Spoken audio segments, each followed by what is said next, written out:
రోడిగా ప్రధాని మోదీ ఏపీ పర్యటనకు సంబంధించి కూటమి ప్రభుత్వం పకడ్బందీగా ఏర్పాట్లు చేసింది. రాజధాని అమరావతి పునఃప్రారంభ కార్యక్రమంలో పాల్గొనేందుకు ఆయన ఏపీకి వస్తున్నారు. ప్రధాని అమరావతి పర్యటనలో భాగంగా 49,040 కోట్ల పనులకు మోదీ శంకుస్థాపన చేయబోతున్నారు. ఏపీ హైకోర్టు, సెక్రటేరియట్, అసెంబ్లీ భవనాలు, ఎమ్మెల్యేలు, మంత్రులు, ఆల్ ఇండియా సర్వీసెస్ అధికారులు, అదేవిధంగా న్యాయమూర్తులకు సంబంధించినటువంటి నివాస సముదాయాలకు కూడా భూమి పూజ చేయబోతున్నారు. ఈరోజు పలు జాతీయ సంస్థలకు చెందిన 57,962 ప్రాజెక్టులకు కూడా శంకుస్థాపనలు, ప్రారంభోత్సవాలు చేయబోతున్నారు.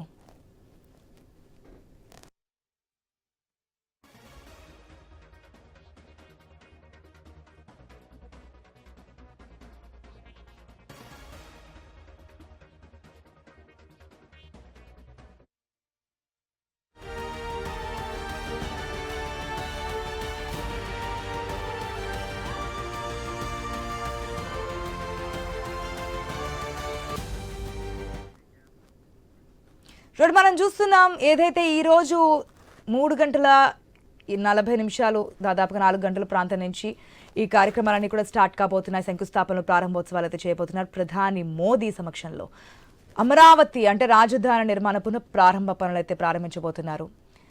ఏపీ రాష్ట్రం అంతా కూడా ఎదురు చూస్తున్నటువంటి సిచ్యువేషన్ ఈ రోజు రాబోతుంది. మరి కొన్ని గంటల్లోనే వేచి చూస్తున్నటువంటి క్షణం రాబోతోంది. మనతో పాటు మాట్లాడడానికి అనపర్తి ఎమ్మెల్యే నల్లమిల్లి రామకృష్ణారెడ్డి గారు మనతో పాటు లైవ్ లో సిద్ధంగా ఉన్నారు. నమస్తే సార్. నమస్కారం సార్, గతంలో ఉన్నటువంటి రాష్ట్ర పరిస్థితులు, ఇప్పుడున్నటువంటి రాష్ట్ర పరిస్థితులు క్లియర్గా చూస్తూ ఉన్నాం. కూటమి ప్రభుత్వం అధికారంలోకి వచ్చిన తర్వాత ఒకే రాజధాని అని చెప్పి గతం నుంచి ఇప్పటి నుంచి కూడా ఒకే మాట మీద అయితే నిలబడుతూ వెళ్ళింది. దాదాపుగా 90,000 కోట్ల ప్రాజెక్టులకు శంకుస్థాపనలు కావచ్చు, ప్రారంభోత్సవాలు కావచ్చు చేస్తూ ఉన్నారు ఈరోజు ప్రధాని. సో బీజేపీ ఎమ్మెల్యేగా మీ రియాక్షన్ ఏంటి? ఇవాళ గతంలో అమరావతిని నిర్మాణం చెయ్యాలి, రాజధాని అత్యద్భుతమైన రాజధానిగా తీర్చిదిద్దాలని చంద్రబాబు నాయుడు గారు ప్రయత్నం చేయడం, దానికి మోడీ గారు ఆ రోజు సహకారం అందించడం, ఆ తదుపరి వచ్చిన జగన్మోహన్ రెడ్డి ప్రభుత్వం, వైఎస్ఆర్ ప్రభుత్వం చాలా దుర్మార్గంగా వ్యవహరించి అసలు రాజధాని రైతుల్లో ఒక అభద్రతాభావం, రాజధాని ప్రాంతవాసుల్లో ఒక అభద్రతాభావం సృష్టించడం జరిగింది. అటువంటి పరిస్థితుల్లో మరలా కూటమి ప్రభుత్వం రావడం, ఇవాళ ఒక కాన్ఫిడెన్స్ క్రియేట్ చేయాలి, అందువల్ల అమరావతిని ఏకైక రాజధానిగా చెయ్యాలని రైతులు కూడా ఇవాళ పార్లమెంట్లో చట్టం చేయాలని కోరుతా ఉన్నారు. రాజధాని అమరావతి ఉండాలని జరిగిన ఉద్యమంలో బీజేపీ కూడా భాగస్వామి. మరి ఈరోజు మరలా కూటమి ప్రభుత్వం, ఎన్డీఏ ప్రభుత్వం ఆంధ్రప్రదేశ్ రాష్ట్రంలో, అదేవిధంగా కేంద్ర ప్రభుత్వంలో వచ్చిన తర్వాత అమరావతి అభివృద్ధి కోసం కానీ, పోలవరం అభివృద్ధి కోసం కానీ నరేంద్ర మోడీ గారు పెద్ద ఎత్తున సహకారం అందించడం జరుగుతూ ఉంది ఆంధ్రప్రదేశ్ ప్రభుత్వానికి. చంద్రబాబు నాయుడు గారు కూడా ఏ విధమైన అనుమతులు రావాలి, ఏ విధమైన నిధులు రావాలి అనే దానిపైన ఒక స్పష్టమైన అవగాహనతో ప్రధానమంత్రి గారితో ఎప్పటికప్పుడు కోఆర్డినేట్ చేసుకుంటూ పెద్ద ఎత్తున నిధులు రావడానికి సహకారం చేయడం. బహుశా మనకి 78 సంవత్సరాల క్రితం స్వాతంత్రం రావడం జరిగింది. 78 సంవత్సరాల్లో కూడా ఏ కేంద్ర ప్రభుత్వం చేయలేనంత సహాయం ఇవాళ ఆంధ్రప్రదేశ్ రాష్ట్రానికి ప్రధానమంత్రి నరేంద్ర మోడీ గారి నాయకత్వంలోని ఎన్డీఏ కూటమి అందివ్వడం జరుగుతూ ఉంది. ఈ 10 నెలల కాలంలో దాదాపుగా 3 లక్షల కోట్ల విలువైన ప్రయోజనాలు ఆంధ్రప్రదేశ్ రాష్ట్రానికి అందివ్వడం జరిగింది. అందువల్ల ఇవాళ ఆంధ్రప్రదేశ్ ప్రజానీకం అంతా ఉత్సాహంతో చూస్తా ఉన్నారు. నరేంద్ర మోడీ గారికి ఆహ్వానం పలకాలి, ఈ కార్యక్రమాన్ని విజయవంతం చెయ్యాలి అనే ఆలోచనతో పెద్ద ఎత్తున ప్రజలు కూడా ఈ సభకు హాజరవుతున్నారు. దాదాపు 5 లక్షల మంది హాజరవుతారని అంచనాతో ఆంధ్రప్రదేశ్ ప్రభుత్వం కూడా ఏర్పాట్లు చేయడం జరిగింది. మరి అదేవిధంగా ప్రధానమంత్రి గారు కూడా ఈరోజు పెద్ద ఎత్తున శంకుస్థాపనలు కానీ, ప్రారంభోత్సవాలు కానీ నిర్వహించడం జరుగుతాం. సార్, మీరే చెప్తూ ఉన్నారు, ఏదైతే రైతుల్లో ఉన్నటువంటి ఒక అభద్రతా భావం అది ఏ విధంగా వాళ్ళు క్రియేట్ అయినది అందరికీ తెలిసిన విషయమే. రాజధానికి భూములు ఇచ్చాము, అధికారం మారింది, పార్టీ మారింది, రాజధాని కూడా 3 రాజధానులే మాట తెర మీదకి వచ్చింది, ఏమవుతుందో అని చెప్పి ఒక భయం అయితే వాళ్ళు నెలకొని ఉండడం మనం చూసాం. సో ఇప్పుడున్నటువంటి సిచ్యువేషన్స్లో వారైతే చట్టం చేయాలి, ఎట్లాగ ఉమ్మడి రాజధాని కూడా లేదు, మనకి టైం అయిపోయింది 10 years పాటు, హైదరాబాద్ ఉమ్మడి రాజధాని కూడా టైం లేదు కాబట్టి ఇప్పుడైనా దీనికి ఒక చట్టం తీసుకురండి. భవిష్యత్తులో ఒకవేళ రాజ్యాంగం ప్రకారం జరిగే ఎలక్షన్స్ కాబట్టి ఒకవేళ పార్టీలు మారినా అధికార పార్టీలు రాజధానిని మార్చడానికి వీలు లేకుండా ఉండే విధంగా చట్టం తీసుకురండి, ఈరోజు మోదీతో ఆ అంశానికి సంబంధించి మాకు ఒక హామీ ఇప్పించండి అని చెప్పి రైతులు అడుగుతున్నటువంటి సిచ్యువేషన్. తప్పనిసరిగా రైతులు ఏదైతే డిమాండ్ చేస్తా ఉన్నారో సహేతుకమైన డిమాండ్. ఎందుకంటే గత ప్రభుత్వం చేసిన నిర్వాహకం వల్ల ఒక అభద్రతాభావం ఏర్పడింది. వారిలో ఉన్న అభద్రతాభావాన్ని తీర్చడం కోసం కూడా ఇవాళ కేంద్ర ప్రభుత్వం ఆలోచన చేస్తా ఉంది. చంద్రబాబు నాయుడు గారు, నరేంద్ర మోడీ గారు ఆలోచన చేసి పార్లమెంట్ లో చట్టం చేసే యోచన కూడా నడుస్తూ ఉంది. తప్పనిసరిగా కూడా దాన్ని కూడా పరిగణలోకి తీసుకుని రైతుల్లో అభద్రతాభావం పోగొట్టడానికి ఎన్డీఏ ప్రభుత్వం అన్ని విధాలుగా సహకారం అందిస్తుంది. సార్, ఇప్పుడు ఏదైతే పునఃప్రారంభ పనులు గతంలో 2014లో మనం చూసాం, అప్పుడు కూడా కూటమే అయినప్పటికీ 19లో మళ్ళీ వచ్చినటువంటి విభేదాల కారణంగా వచ్చినటువంటి సిచ్యువేషన్ మనందరికీ తెలిసిన పరిస్థితే. ఇప్పుడు మళ్ళీ 24లో కూటమిలో అధికారంలోకి వచ్చారు, ప్రధాని మోదీ మరొకసారి శంకుస్థాపన చేస్తున్నారు. సో ఈసారి ఏ విధంగా ఉండబోతుంది అనుకోవచ్చు? రాజధాని పనులు కావచ్చు, ఏపీకి సంబంధించి క్యాపిటల్ ఈ విధంగా ఉంటే ప్రపంచ దేశాలు చూసే విధంగా తయారు చేస్తామంటున్నారు సీఎం, అనుకోవచ్చా? గతంలో ఉన్నదానికి ఈ రోజుకి చాలా భిన్నమైన వాతావరణం ఉంది. గతంలో ప్రధానమంత్రి గారు శంకుస్థాపన చేసే రోజుకి కేంద్ర ప్రభుత్వం నుంచి ఈ విధమైన సహకారం అందిస్తానని ఒక స్పష్టమైన నిర్దేశించిన పరిస్థితి లేదు. కానీ ఈ రోజు కూటమి ప్రభుత్వం అధికారంలోకి రాగానే కేంద్రంలో కానీ రాష్ట్రంలో కానీ మొట్టమొదటిసారిగా అమరావతికి ఏ విధంగా నిధులు ఇస్తాం, పోలవరంకి ఏ విధంగా నిధులు ఇస్తాం, మిగిలిన రైల్వే ప్రాజెక్టులకు కానీ మిగిలిన కార్యక్రమాలు రోడ్స్ ప్రాజెక్ట్స్ కానీ ఏ విధంగా నిధులు ఇస్తాం అనేది కేంద్రం పూర్తిగా స్పష్టం చేయడం జరిగింది. అదే విధంగా బడ్జెట్ లో కూడా పెద్దపీట వేసే దిశగా చర్య తీసుకోవడం, బడ్జెట్ లో లేకుండా కూడా అనేక కార్యక్రమాలను ప్రకటించడం, అవన్నీ ప్రకటించిన తర్వాతే ఈ రోజు శంకుస్థాపన కార్యక్రమానికి ప్రధానమంత్రి గారు రావడం జరుగుతాం. అందువల్ల ఇవాళ స్పష్టమైన అవగాహనతో, స్పష్టమైన విధానంతో ఇవాళ ఏదైతే కేంద్ర ప్రభుత్వం ఇస్తున్న సహకారం దానికి రాష్ట్ర ప్రభుత్వం దానికి తోడ్పాటును అందించుకొని తప్పనిసరిగా ముందుకెళ్లి 2029 నాటికి రాజధాని నిర్మాణం పూర్తి చేయడమే కాకుండా ప్రపంచంలో ఒక అత్యద్భుతమైన రాజధాని ఏర్పడే విధంగా ఇవాళ కూటమి ప్రభుత్వం ఆంధ్రప్రదేశ్ రాష్ట్రంలో కృషి చేయడం జరుగుతుంది. సార్, రావాలని చెప్పి ప్రతిపక్ష నాయకుడు హోదా లేకపోయినా పోను గత అధికార పార్టీ అనుకోవచ్చు, గత ముఖ్యమంత్రి అనుకోవచ్చు, ఎలా అయితే ఇన్విటేషన్ ఇచ్చారు వస్తారా అనేది వేరే విషయం. ఇప్పుడున్నటువంటి ప్రస్తుత గవర్నమెంట్ మీద అయితే ఏం చేస్తున్నారు, ఏం చేయట్లేదని చెప్పి ప్రజల్లోకి వెళ్ళడానికి ముందుకెళ్తున్నారు, పిఎస్సి కూడా వేశారు, ఇవన్నీ చూస్తూ ఉన్నాం. ప్రజల నుంచి వస్తున్నటువంటి రియాక్షన్ ఏంటి సార్? మాకు తెలుసు, మేము స్వయంగా చూస్తున్నాం మిమ్మల్ని, మీరు ప్రజల్లో ఏ విధంగా ఉంటారు, ప్రజా సమస్యలు ఏ విధంగా తెలుసుకుంటారనేది. సో రాజధానికి సంబంధించి ప్రజలు నుంచి వస్తున్నటువంటి రియాక్షన్ ఏంటి సార్ మీరు ప్రజల దగ్గరికి వెళ్తున్నప్పుడు? రాజధానికి సంబంధించి ప్రజల్లో చాలా హర్షోద్రేకత వ్యక్తం అవుతుంది.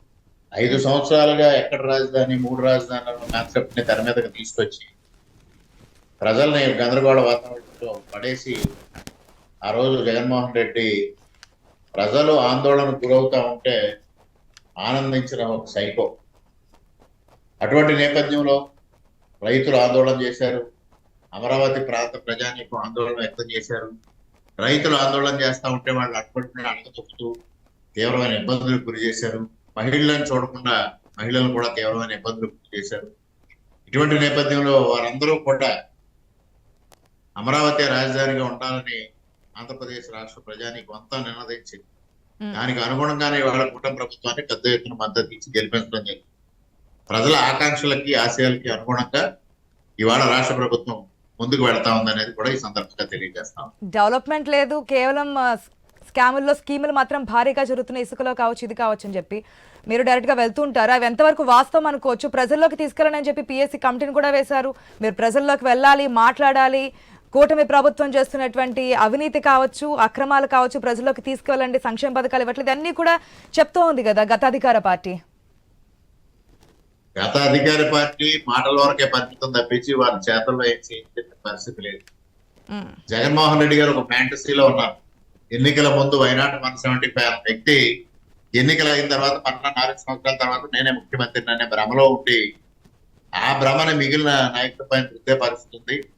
జగన్మోహన్ రెడ్డి గారు ఏం చెప్తా ఉన్నా క్షేత్రస్థాయిలో నాయకులు గ్రామాల్లోకి వెళ్లే పరిస్థితి లేదు, క్షేత్రస్థాయికి వెళ్లే పరిస్థితి లేదు.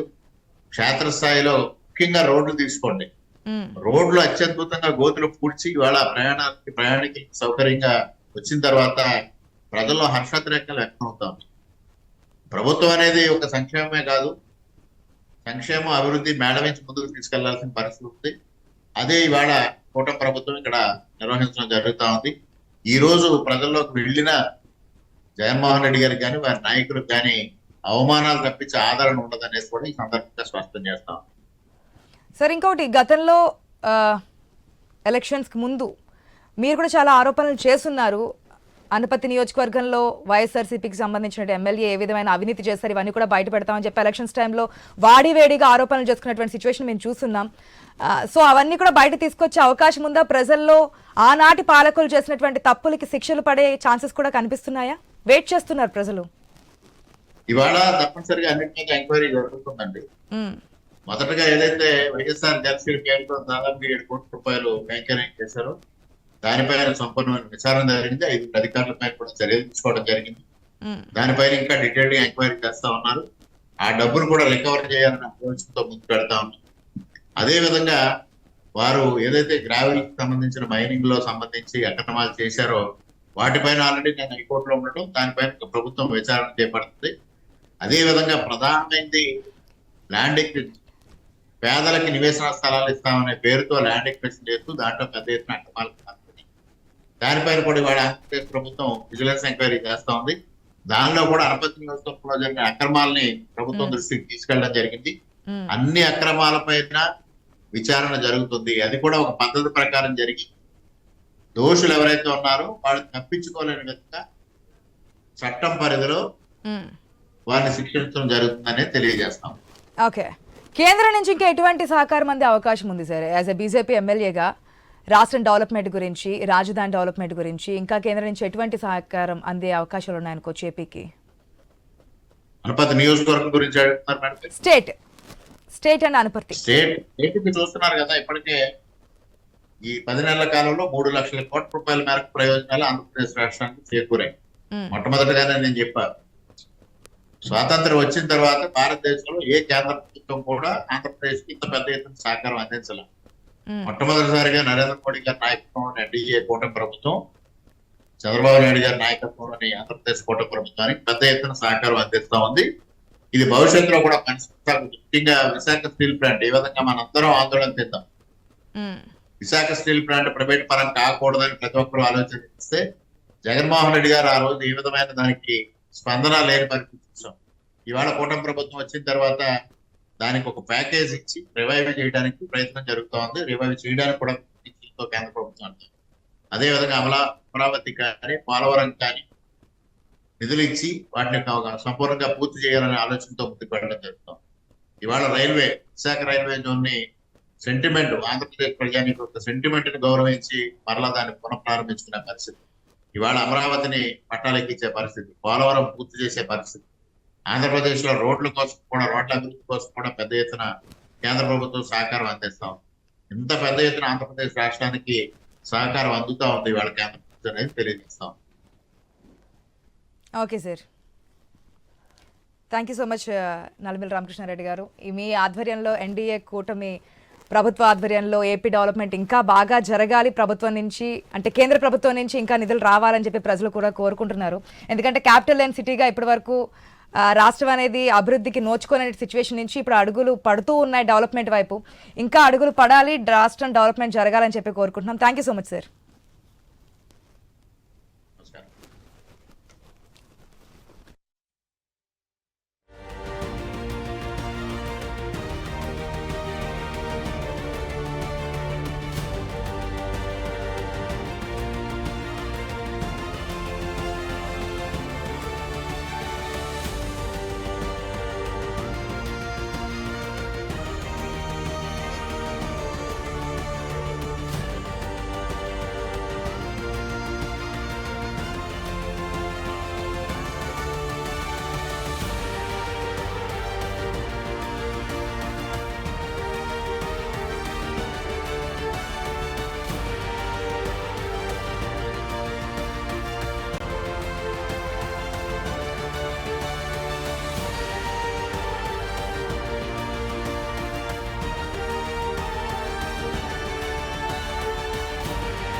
రైట్. ప్రధాని మోదీ ఏపీ పర్యటనకు సంబంధించి కూటమి ప్రభుత్వం ఇప్పటికే పకడ్బందీగా ఏర్పాట్లు చేసింది. రాజధాని అమరావతి పునఃప్రారంభ కార్యక్రమంలో పాల్గొనేందుకు ఆయన ఏపీకైతే రాబోతున్నారు. అమరావతి పర్యటనలో భాగంగా 49,040 కోట్ల పనులకు ఇవాళ శంకుస్థాపన చేయబోతున్నారు మోదీ.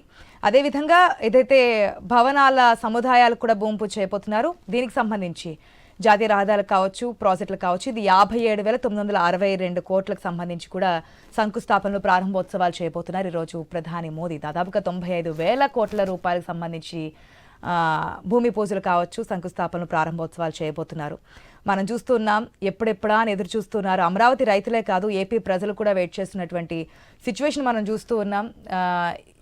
మనతో పాటు మారడానికి బొమ్మడి నాయకర్ గారు ఉన్నారు, నర్సాపురం జనసేన ఎమ్మెల్యే. నమస్తే సార్. Okay, yes. గతంలో మనం చూసాం, రాష్ట్ర విభజన తర్వాత 2014లో ఇదే కూటమి అధికారంలోకి వచ్చింది. రాష్ట్రానికి ఒక రాజధాని కావాలి కాబట్టి అమరావతిని రాజధానిగా అసెంబ్లీ సాక్షిగా ఏకగ్రీవంగా అందరూ ఆమోదించడం జరిగింది. ఆనాటి ప్రతిపక్ష పార్టీ హోదా ఉన్నటువంటి వైఎస్ఆర్సీపీ కూడా ఆమోదించింది. అధికారం ఉన్నటువంటి కూటమి కూడా అమరావతిని ఏకగ్రీవంగా రాజధానిగా ఎన్నుకోవడం జరిగింది. ఆ తర్వాత అధికారం మారింది. అధికారం మారకముందే కూటమిలో విభేదాలు వచ్చాయి. వచ్చిన తర్వాత ఉన్నటువంటి సిచ్యువేషన్స్ ఇప్పుడు మళ్ళీ వడివడిగా అడుగులు పడుతున్నాయి. అమరావతి రాజధానిగా ఎదుగుతున్నటువంటి సిచ్యువేషన్, కేంద్రం సహకరిస్తున్నటువంటి పరిస్థితులు మనం చూస్తున్నాం. ఎస్, మనతో పాటు బొమ్మడి నాయకర్ గారు ఉన్నారు, నర్సాపురం జనసేన ఎమ్మెల్యే. నమస్తే సార్. నాయకర్ గారు నమస్తే అండి. నమస్తే అమ్మా. ఈ ఐన్యూస్ గారు కూడా నమస్కారం. అదేవిధంగా అంతరాష్ట్ర ప్రజలందరికీ కూడా ప్రతి ఒక్కరికి నమస్కారాలు తెలియజేస్తున్నాం. మరి ఈ రోజున మరి భారత ప్రధాని గౌరవనీయులు నరేంద్ర మోదీ గారు మరి మన ఆంధ్ర రాష్ట్రానికి వచ్చి మరి ఏదైతే రాజధాని అమరావతి రాజధానిగా అంటే పునఃప్రారంభం చేస్తున్నట్టు నిజంగా చాలా మనందరికీ కూడా ఆంధ్ర రాష్ట్ర ప్రజానికాన్ని ప్రతి ఒక్క యావత్ ప్రజానికానికి కూడా ఒక మంచి శుభ పరిణామంగా మేము తెలియజేస్తున్నాము. అంటే ఎన్డీఏ కూటమి ద్వారా అంటే చంద్రబాబు నాయుడు గారు ముఖ్యమంత్రిగా, ఉప ముఖ్యమంత్రి పవన్ కళ్యాణ్ గారు, మరి మన భారత ప్రధాని మోడీ గారు కూడా మరి వీరి నేపథ్యంలో మన ఆంధ్ర రాష్ట్రానికి ఒక మంచి రాబోయే రోజుల్లో కూడా ఒక మంచి భవిష్యత్తు ఉంటుందని చెప్పి ఈ సందర్భంగా తెలియజేస్తున్నాం. మేము అంటే గతం చూసుకున్నాం మేడం, గత 5 సంవత్సరాలు కూడా మన రాష్ట్రానికి రాజధాని లేని రాష్ట్రంగా చేసిన ఘనత మన గత ప్రభుత్వం, ఆ రోజున జగన్మోహన్ రెడ్డి ప్రభుత్వం ఉంది. మరి ఈ కూడా రాజధాని ముందుకు తీసుకెళ్లిన సందర్భం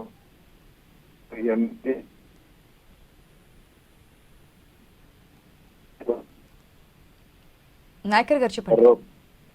15,000 కోట్ల రూపాయలు కూడా మనకు రావడం చూసాం. మరి ఈ రోజున కూడా మరి ప్రధాని గారు మరి ఈ రోజున కూడా కొంత నిధుల్ని మరి మన రాజధాని కోసం కూడా ఇవాళ మరి ఆయన అమలు చేసే విధంగా కూడా ఉందని చెప్పి ఈ సందర్భంగా మేము ఆంధ్ర రాష్ట్ర ప్రజానికి తెలియజేస్తున్నాం. మరి రాబోయే రోజుల్లో కూడా ఈ అమరావతిని అన్ని రకాలుగా అన్ని రంగాల్లోనూ కూడా మరి తయారు చేసి ఒక మంచి భవిష్యత్తు ఇచ్చే విధంగానే మరి ఎన్డీఏ ప్రభుత్వం ముఖ్యమంత్రి గారు చంద్రబాబు నాయుడు గారు కానీ వారి నాయకత్వంలో ముందుకెళ్తుందని చెప్పి ఈ సందర్భంగా మన ఆంధ్ర రాష్ట్ర ప్రజానికానికి అందరికీ తెలియజేస్తున్నాం మేము. మరి చూడండి, గతం చూడండి, మరి ఏదైతే హైదరాబాద్ ఉందో మరి హైదరాబాద్ ఆ రోజున మరి ముఖ్యమంత్రిగా ఉన్న చంద్రబాబు నాయుడు గారు ఏ రకంగా అభివృద్ధి పదంలో ముందుకు తీసుకెళ్లారో మనందరూ చూస్తున్నాం మనం. అదే విధంగా మన ఆంధ్ర రాష్ట్రాన్ని కూడా అమరావతి రాజధాని కూడా మరి అన్ని రకాలుగా కూడా అన్ని రంగాల్లోనూ మరి ప్రతి ఒక్కరికి అందుబాటులో ఉండే విధంగా అభివృద్ధి పదంలో ముందుకు తీసుకెళ్లాలని మన గౌరవ ముఖ్యమంత్రి చంద్రబాబు నాయుడు నాయకత్వంలో ఒక మంచి రాజధాని నిర్మించే విధంగా మన రాష్ట్రం ముందుకెళ్తుందని చెప్పి ఈ సందర్భంగా ఐన్యూస్ ద్వారా మన ఆంధ్ర రాష్ట్ర ప్రజానికానికి అందరికీ కూడా తెలియజేస్తున్నాం. ఇంకా ఎటువంటి డెవలప్మెంట్స్ ఉండే అవకాశం ఉందనుకోవచ్చు? మోదీ వస్తున్నారు, ప్రధాని వస్తున్నప్పుడు ప్రజల నుంచి ఎక్స్పెక్టేషన్స్ కూడా ఆ స్థాయిలోనే ఉంటాయి. అంటే మేము అంటే గతం చూడండి, గత 5 సంవత్సరాలు రాజధాని మన రాష్ట్రానికి ఏ రకంగా అన్యాయం జరిగిందో మనందరూ రాష్ట్ర ప్రజలందరూ చూశారు. మరి దాన్ని దృష్టిలో పెట్టుకునే 11 సీట్లకే వైసీపీ ప్రభుత్వాన్ని ఇంట్లో కూర్చోబెట్టిన సందర్భం. మరి ఈ రోజున మరి పూర్తిగా ఎన్డీఏ ప్రభుత్వం మీద ఆంధ్ర రాష్ట్ర ప్రజలు ఒక నమ్మకంతో మాకు ఈ అవకాశం కల్పించడం జరిగింది. దీనిలో భాగంగానే మరి గౌరవ ముఖ్యమంత్రి గారు చంద్రబాబు నాయుడు గారు కానీ, పవన్ కళ్యాణ్ గారు, అదే లోకేష్ గారు కూడా ఇండస్ట్రీస్ విషయంలో కూడా చూడండి, మరి గతంలో మన ఆంధ్ర రాష్ట్రానికి ఎక్కడ కూడా ఇండస్ట్రీస్ కూడా బయటకు వెళ్ళిపోయిన సందర్భం. కోట్ల రూపాయలతో ఇండస్ట్రీస్ వచ్చి ఇక్కడ పెట్టుబడి పెట్టే విధంగా కూడా మన రాష్ట్రానికి ఉంటుందని చెప్పి ఈ సందర్భంగా తెలియజేస్తున్నామే. మరి ప్రత్యేక రైతాంగానికి ఏదైతే అమరావతి రైతులు మరి వాళ్ళందరూ పోరాటాలు చేసి మరి గత 5 సంవత్సరాల్లో కూడా మరి వివిధ రకాలుగా కూడా నష్టపోయి ఉన్నారు. వారందరికీ కూడా అండగా ఉండే విధంగానే మరి ఒక మంచి రాజధాని ప్రతి ఒక్కరికి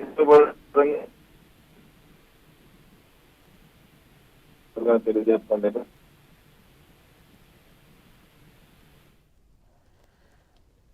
ఓకే నాయకర్ గారు, థ్యాంక్ యూ అండి.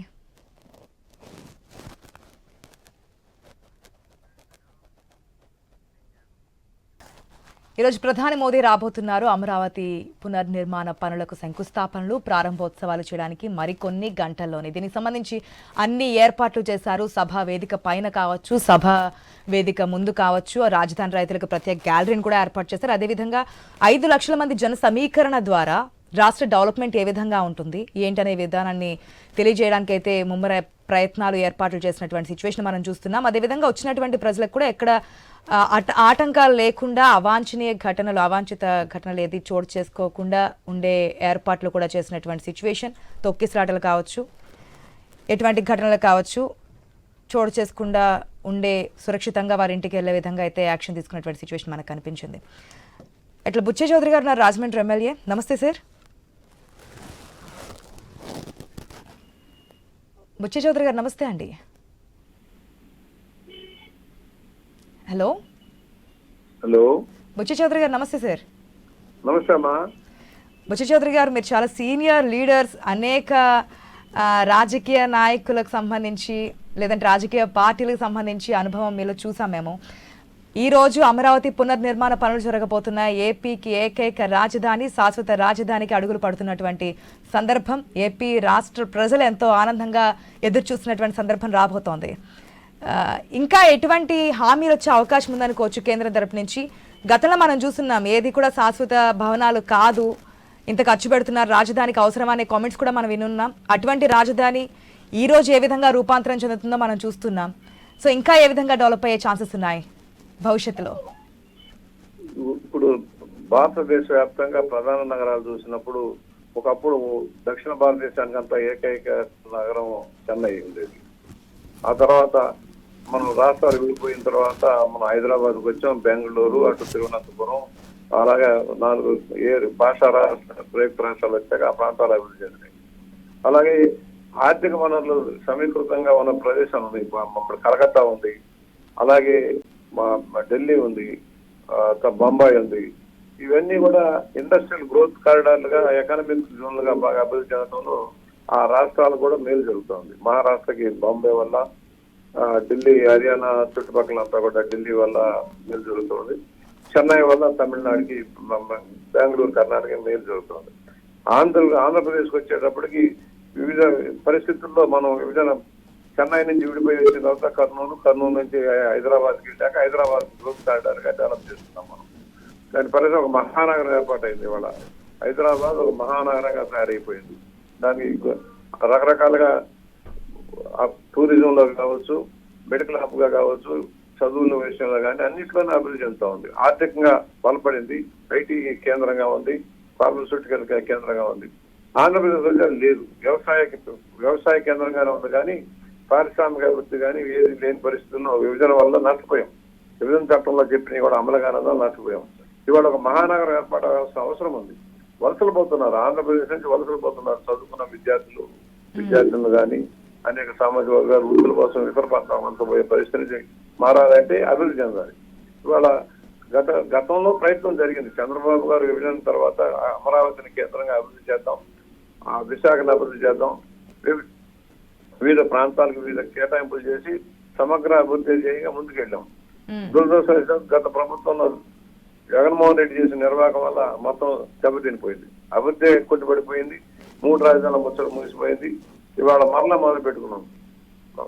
మనం మరలా పునర్నిర్మాణం చేసుకునే పరిస్థితిలోకి వచ్చాం. గతంలో కంటే భిన్నంగా మోడీ గారు సహాయ సహకారాలు అందిస్తూ ఉన్నారు. కొంత ఆర్థిక నిధులు కూడా ఇస్తూ ఉన్నారు. మొన్న 15,000 కోట్లు ఇవ్వటం కానీ, కొన్ని లోన్స్ తెచ్చుకునేదానికి అవకాశం కల్పించడం కానీ ఇస్తూ ఉన్నారు. ఇవాళ నిర్మాణం చేయాలి. ఎందుకంటే విజయవాడ, తెనాలి, గుంటూరు, మంగళగిరి ఇవన్నీ కలుపుతూ ఔటర్ రింగ్ రోడ్ను బేస్ చేసుకుని రైల్వే లైన్లు అన్ని రావాలి. ఒక మహానగరం ఏర్పాటు అవ్వాలి. ఆంధ్రప్రదేశ్ కి గౌరవకరంగా ఉండేలాగా ఒక మహానగరం రావాలి. లక్షలాది మందికి ఉపాధి రావాలి. అలాగే విశాఖపట్నం అభివృద్ధి చెందాలి, రాయలసీమలో పరిశ్రమలు రావాలి, పెట్టుబడులు రావాలి. అక్కడ ఎప్పుడైతే పెట్టుబడులు వచ్చి పరిశ్రమలో ఉపాధి దొరికిందో అక్కడ ఉండే కొన్ని ఫ్రాక్షన్ రాజకీయాలు కూడా తగ్గిపోయేదానికి అవకాశం ఉంటుంది. ఇవాళ మోడీ గారిని మనం కోరేది విభజన చట్టంలో ఉన్నాయన్నీ కంప్లీట్ చేసేస్తే త్వరగా. ఆల్రెడీ 10 ఏళ్ళు అయిపోతుంది. 10 ఏళ్ళు అయిపోయిన తర్వాత కూడా ఇంకా పెండింగ్ ఇష్యూస్ ఉన్నాయి కొన్ని, అవన్నీ క్లియర్ కావాలి. 10th షెడ్యూల్లో 9th షెడ్యూల్లో ఉన్న ప్రాపర్టీస్ అన్ని డివిజన్ కావాలి. అది కేంద్రం జోక్యం చేసుకొని సర్దుబాటు చేయాలి 2 రాష్ట్రాల మధ్య వివాదాలు లేకుండా. వాళ్ళ నీటి పంపిణీలో కూడా తకరారు వస్తుంది. గోదావరి జలాలు, కృష్ణా జలాల పంపిణీలో కూడా తకరారు వస్తుంది. అది లేకుండా చూసుకోవాల్సిన బాధ్యత ఉంటుంది. మోడీ గారు ఒకటి ఇవాళ పోలవరం ప్రాజెక్టు 34,000 కోట్ల సబ్జెక్ట్ ఒకటి ఉంది. ఏదైతే పునర్నిర్మాణం వారికి అంత నష్టపరిహారం ఇవ్వాల్సిన దాంట్లో కొంత తేడా వస్తుంది. వాళ్ళకు కూడా ఇవ్వాలి. ఎందుకంటే 13 యాక్ట్ తర్వాత ధరలు పెరిగిపోయినాయి, భూములు కాంపన్సేషన్ పెరిగింది. ఆ రిహాబిలిటేషన్ మీద కాన్సన్ట్రేట్ చేయాలంటే కేంద్రం సహకారం అందించాలి. మీరు పడండి అంటే అయ్యేది కాదు. ఎందుకంటే ఆర్థికంగా దెబ్బతిన్న రాష్ట్రంలో కేంద్ర సహకారం అవసరం. పోలవరం నిర్మించేస్తానన్నారు. అలాగే రైల్వే జోన్ విషయంలో కూడా చిన్న ప్రాబ్లమ్స్ వస్తున్నాయి విశాఖ జోన్ విషయంలో. దాన్ని కూడా క్లారిటీ తీసుకోవాల్సిన అవసరం ఉంది. అమరావతికి అన్ని విధాల సహకారం, ఇంకా సంస్థలు రావాలి, భారీగా సంస్థలు రావాల్సిన అవసరం ఉంది. కేంద్ర సంస్థలు రావాలి, ప్రైవేట్ పెట్టుబడులు రావాలి, పరిశ్రమలు రావాలంటే ఆయన సహకారం. బుచ్చయ్య చౌదరి గారు, గతంలో ఏదైతే క్యాపిటల్ లేదు కాబట్టి పరిశ్రమలు రాలేదని చెప్పి కూటమి నాయకులు చేసినటువంటి ఆరోపణ, ఈసారి కూటమికి సంబంధించి మనం రాజధాని క్లియర్ కట్ గా చూపిస్తున్నాం. అది కూడా ఎంతో అద్భుతంగా వైభవంగా ఉన్నటువంటి రాజధాని మనం నిర్మించుకుంటున్నాం కాబట్టి పరిశ్రమలు పెట్టుబడులు వచ్చే అవకాశాలు ఉన్నాయనుకోవచ్చా స్టేట్ కి? ఉంటాయమ్మా. మేము ఒకటే చెబుతున్నాం. మేము 95లో హైటెక్ సిటీ కట్టేటప్పుడు మేము వెళ్ళాం. ఆనాటికి ఈనాటికి చూశారు అసలు హైదరాబాద్ రూపురేఖలు మారిపోయాయి. ఒక బ్రహ్మాండ 3వ సిటీ వచ్చింది. ఇవాళ 4వ సిటీ తయారవుతుంది హైదరాబాద్. జంట నగరాల నుంచి 3వ సిటీ సైబరాబాద్ వచ్చింది. మరో సిటీ కూడా ఏర్పాటు అవుతుంది. అది చూశారు గ్రోత్ గార్డెన్ ఏ విధంగా ఉందో. చాలా మంది అంటారు ఎంత భూమి ఎందుకు, అంత భూమి ఎందుకు. కొన్ని లక్షల ఎకరాలు ఉంది హైదరాబాద్ మహానగరం. ఇవాళ కొన్ని లక్షల ఎకరాల్లోకి ఎక్స్పెండ్ అవుతా ఉంది. ఎక్కడెక్కడి నుంచి దేశ విదేశాల నుంచి వచ్చిన వాళ్ళు స్థిరపడతా ఉన్నారు. అలాగే ఆంధ్రప్రదేశ్ కూడా ఒక మహానగరం రావాలి. ఆర్థిక వనరులు సమకూరేది, పెట్టుబడులు సమకూరేది రావాలి, ఉపాధి లభించాలి. At the same time decentralisation, అన్ని ప్రాంతాలకు సమగ్ర అభివృద్ధి ధ్యేయంగా డాక్యుమెంట్ తయారైంది. దాన్ని అమలు చేయడానికి కోసం కేంద్ర సహకారం కావాలి. కొన్ని కేంద్ర పెట్టుబడులు రావాలి. కేంద్ర పెట్టుబడులకి ఒకప్పుడు తెలంగాణ ఉద్యమం అప్పుడు ఇందిరాగాంధీ గారి టైంలో చాలా పరిశ్రమలు హైదరాబాద్కి వచ్చాయి, బెంగళూరుకు వచ్చాయి. అట్లాగే ఆంధ్రప్రదేశ్ కూడా కొన్ని వేల మందికి ఉపాధి కల్పించే పరిశ్రమలు, కేంద్ర ప్రాయుక్త పథకాలు కూడా ఆంధ్రప్రదేశ్కి రావాలని మేము కోరుకుంటా ఉన్నాం. బుచ్చయ్య చౌదరి గారు, ఇంతకుముందు మనం మాట్లాడుకున్నట్టుగానే ఏదైతే రాష్ట్ర విభజన తర్వాత ఉన్న హామీలు చాలానే ఉన్నాయి. 2 రాష్ట్రాల మధ్య 10 years అయినప్పటికీ ఇంకా ఒక కొలిక్కి రానటువంటి అంశాలు. ఓకే, అవన్నీ పక్కన పెడితే మన రాష్ట్రాల విషయానికి వచ్చేటప్పటికి రైతులు చేస్తున్నటువంటి ఒక సందేశం అనుకోవచ్చు, లేదంటే ఒక విజ్ఞప్తి అనుకోవచ్చు, వారి కోరిక అనుకోవచ్చు. చట్టం తీసుకురండి, మరొకసారి ఈ విధంగా విధ్వంసం జరగకుండా మాకు నమ్మకం కల్పించండి అని చెప్పి అడుగుతున్నారు. మళ్ళా రాజశేఖర జగన్మోహన్ రెడ్డి లాంటి దుర్మార్గ పరిపాలన వస్తే ఏంటనే భయం ఉంది ఇంకా స్టిల్ టుడే. రాజకీయాల్లో ఏదైనా జరగవచ్చు, మిరకలు జరగవచ్చు. ప్రజలు తాత్కాలిక ఆవేశకాల్లో ఓట్లు వేసే పరిస్థితి, ఆలోచన చేసే పరిస్థితి కంటే కూడా తాత్కాలిక ఆవేశకాల మీద వచ్చే పరిస్థితి ఉంటుంది. కనుక తప్పకుండా రక్షణ ఉండాలి, చట్టంలో రక్షణ ఉండాలి. ఎందుకంటే మనకి ప్రత్యేక హోదా ఇస్తామన్నారు, మన్మోహన్ సింగ్ గారు చెప్పారు, అమలు కాలేదు కదా. అలాగే సీట్లు పెంచుతామన్నారు, సీట్లు పెరగలేదు కదా. తెలంగాణ ఆంధ్రాలో సీట్లు పెరగాలి, జమ్మూ కాశ్మీర్ పెరిగింది, పెరగల. ఇవన్నీ సమస్యలు ఉన్నాయి, పరిష్కారం కావాలి, నమ్మకం కలగాలి. ఇది ఈ ప్రాంతం అభివృద్ధి చెందుతుంది, దీనివల్ల ఉపాధి వస్తుంది అంటే రియల్ ఎస్టేట్ దగ్గర నుంచి పెట్టుబడిదారులు రావాలి. ఎక్కడ దేశ విదేశాలు సరిపడిన వాళ్ళు ఉన్నారు ఆంధ్రప్రదేశ్ సంబంధించిన వాళ్ళు, వాళ్ళందరూ రావాలి. మళ్ళీ పరిశ్రమలు రావాలి. కాన్ఫిడెన్స్, ఏ ప్రభుత్వం వచ్చినా ఇది నిలదొక్కుంటుంది, ముందుకెళ్తుంది, ఆ గ్రోత్ ఆగదు. ఇప్పుడు తెలంగాణలో చంద్రబాబు గారు వేసిన బాట కొనసాగుతోంది. అక్కడ రాజశేఖర రెడ్డి గారు కూడా నేను చేయలేకపోయారు. రాజశేఖర రెడ్డి గారి దగ్గర నుంచి టీఆర్ఎస్ వచ్చినా లేక వాళ్ళ కాంగ్రెస్ వచ్చినా growth is going on, growth is అలా వెళ్ళాలి. ఆంధ్రప్రదేశ్ లో వెళ్ళాలా. జగన్మోహన్ రెడ్డి పిచ్చిదనం వల్ల ఆ కాన్సెప్ట్ వెళ్ళగా విధ్వంసకర పరిపాలన సాగడంలో దెబ్బతిన్నాం. దాన్ని మనం వర్కౌట్ చేసుకోవాల్సిన అవసరం ఉంది.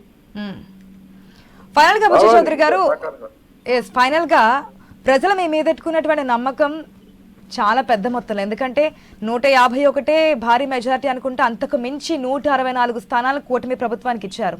సో ఎక్స్పెక్టేషన్స్ చాలా ఎక్కువగా ఉన్నాయి ప్రజలకి మీ ప్రభుత్వం మీద. సో దాన్ని 5 years లో కంప్లీట్ చేస్తారనుకోవచ్చా ఎన్డీఏ సహకారం అంటే కేంద్ర ప్రభుత్వ సహకారంతో? 5 years లో కాదమ్మా, 5 years ఆల్రెడీ 1 year అయిపోయింది. ఇవాళ అన్ని సరి చేసి వాళ్ళు చేసిన తప్పులు సరి చేసుకుంటూ ముందుకు సాగడానికి 1 year పట్టింది. వెళ్తుంది 3 ఏళ్ళ రాజధాని నిర్మాణం అవుతుంది. కానీ ఇన్ఫ్రాస్ట్రక్చర్ చాలా భారీ ఎత్తున రైల్వే లైన్ కానీ అలాగా అనుసంధానమైన రహదారులు కానీ నేషనల్ హైవే కానీ అవుటర్ రింగ్ రోడ్ కానీ అవడానికి ఇట్ టేక్ టైం. కనీసం 10 సంవత్సరాలు పడుతుంది. రాత్రి ఇప్పుడు హైదరాబాద్ 95 మొదలెడితే ఇవాళ షేప్కి వచ్చింది, ఇంకా ఎక్స్పాండ్ అవుతూనే ఉంది. అందువల్ల ఒక రోజుతో అయ్యేది కాదు, కనీసం 25-30 సంవత్సరాలు పడుతుంది మహానగరం ఏర్పాటు అవ్వదు. ఇవన్నీ కూడా అన్ని ఆర్థిక వనరులు సమకూర్చుకోవాలి. అవన్నీ చేసేటప్పుడు ఇట్ మే టేక్ టైం, కానీ కనీసం 10 సంవత్సరాలు పడుతుంది. ఒక కాన్సెప్ట్ రావడానికి 10 ఏళ్ళు పడుతుంది. ఓకే, గవర్నమెంట్ కనుక ప్రజల చేతుల్లో మార్చే అవకాశం ఉంది, కానీ మార్చకపోతే కనుక 10 years లో డెవలప్మెంట్ అనేది మనకి కనిపించే అవకాశం ఉంటుంది. కనిపిస్తుంది. థ్యాంక్ యూ అండి, థ్యాంక్ యూ. ప్రజలు పొరపాటున మళ్ళా తప్పు నిర్ణయం చేస్తే ఇంకంతే ఆంధ్రప్రదేశ్ తెలుగు గ్రహణం పట్టినట్టే. ఓకే, వెయిట్ చేసి చూద్దాం, ప్రజల చేతుల్లో ఉంటుంది ఏదైనా కాబట్టి. Thank you sir, thank you so much Buchi Chowdary garu. Surendra Naidu గారు ఉన్నారు, టీడీపీ అధికార ప్రతినిధి మనతో పాటు. సురేంద్ర నాయుడు గారు నమస్తే అండి. సురేంద్ర నాయుడు గారు, అనేక సందర్భాల్లో అనేక డిబేట్స్ లో మనం మాట్లాడుకున్నాము, ఏపీ డెవలప్మెంట్ ఎక్కడ ఎప్పుడు జరుగుతోంది, క్యాపిటల్ సిటీ గతంలో మాదిరిగా ఇప్పుడు ఉంటుందా, లేకపోతే శాశ్వత క్యాపిటల్గా ఏమన్నా రూపాంతరం చెందే విధంగా ముందుకు అడుగులు పడతాయా అనేది. ఇప్పుడు ఇంకొకటి ఏంటంటే మోదీ వస్తున్నారు, మనకు తెలిసినటువంటి అంశాలు చాలానే ఉన్నాయి, ఏమేమి ఇచ్చారు ఏమేమి ఇస్తున్నారు అనేది. ఇంకా అడిషనల్గా ఏదైనా ఈ రోజు వరాలు కురిపించే అవకాశం ఏదైనా ఉందా? అజయ్ గారు, మనం గత 5 సంవత్సరాలలో ఈ ఆంధ్రప్రదేశ్ కు రాజధాని ఏ విధంగా జరిగింది, అంతకు ముందు 5 సంవత్సరాలలో ఆంధ్రప్రదేశ్ రాజధాని అమరావతి ఏ విధంగా జరిగింది అనేది కూడా మనం చాలా సార్లు డిబేట్ చేశాం. వైసీపీ నాయకులతో కలిసి డిబేట్ చేశాం, అక్కడ ఉన్నటువంటి పరిస్థితుల మీద కూడా మనం డిబేట్ చేశాం. ఈరోజు కొత్తగా మనకు అక్కడ జరుగుతున్నటువంటి విషయాలు మనం ఒకసారి గమనిస్తే, గత 5 సంవత్సరాలలో రాజధానిని పూర్తిగా నాశనం చేసి 36 కోట్ల రూపాయల విలువ చేసేటువంటి చెత్త చెదారము కంప చెట్లను మనకు బహుమానంగా ఇచ్చేసిపోయినాడు గత 5 సంవత్సరాలు పాలించినటువంటి జగన్మోహన్ రెడ్డి గారు ముఖ్యమంత్రిగా. మనం అధికారంలోకి వచ్చిన తర్వాత 36 లక్షల రూపాయలు వెచ్చించి పూర్తిగా జంగిల్ క్లియరెన్స్ చేశాం. అంటే 36 లక్షల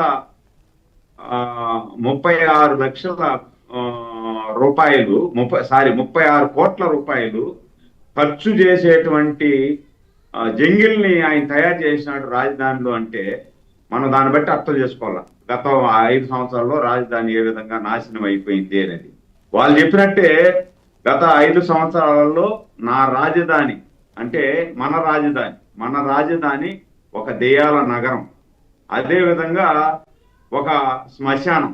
వాళ్ళు చెప్పినట్టు మన రాజధాని అనేది గత 5 సంవత్సరాల్లో ఒక దెయ్యాల నగరం, ఒక శ్మశానం. ఈరోజు మన రాజధాని దేవతల రాజధాని. ఈరోజు మన ఆంధ్రప్రదేశ్ రాజధాని దేవతల రాజధాని. అక్కడ సుందర వనం లాంటి రాజధాని తయారవుతుంది.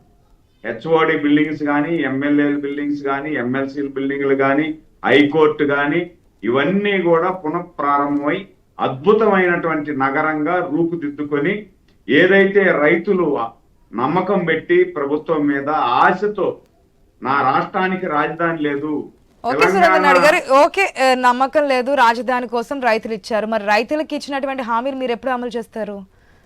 అదే ఎప్పుడు కంప్లీట్ చేసే ఛాన్స్ ఉంది? రైతులు గత 5 సంవత్సరాలలో రైతులకు ఇచ్చినటువంటి హామీల్ని, రైతు కూలీలకు ఇచ్చినటువంటి హామీల్ని కూడా పూర్తిగా తొంగలో దొక్కి వాళ్ళ కనీసం కూడా మనం ఇది ప్రభుత్వం ఇచ్చినటువంటి హామీ, అంటే ఇది చంద్రబాబు నాయుడు గారు ఇచ్చినటువంటి హామీ కాదు, మనం ప్రభుత్వం ఇచ్చినటువంటి హామీ. అంటే ఒక ముఖ్యమంత్రి హామీ ఈ రోజు ఇస్తే రేపు ఆ ముఖ్యమంత్రి ఉండొచ్చు, ఉండకపోవచ్చు. మళ్ళా దాని తర్వాత వచ్చినటువంటి ముఖ్యమంత్రిగా ఆయన ఇచ్చినట్టు హామీల్ని మనం ఇప్పుడు ముఖ్యమంత్రి కదా, దాన్ని నెరవేర్చాల్సినటువంటి బాధ్యత, ఆ బాధ్యత గత 5 సంవత్సరాల్లో రైతులకు కానీ, రైతు కూలీలకు కానీ ఏది కూడా ఇవ్వాల, రూపాయి కూడా వాళ్ళ అకౌంట్ లో వేయలేదు.